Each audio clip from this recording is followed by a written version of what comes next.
Hi, welcome to Richard Cabile YouTube channel, and for today's tutorial, I will be teaching you on how to change location access and weather location services on iPhone X. But first, can you subscribe to this channel? Don't forget to hit the subscribe button and the bell to notify you for the new updates. And let's start. Using our iPhone X from your home screen, first go to Settings.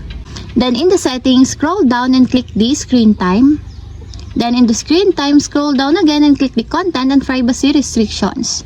Then after that, in the content and privacy restrictions, go to privacy section, then click the location services.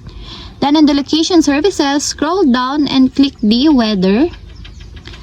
Then in the weather, if you want to change it to never, just click never until there's a check mark on the side. And if you want to change it to ask next time or when I share, just click it until there's also a check mark on the side. If you want to change it to while using the app, just click it. And if you want to change it while using the app or widgets, just click it.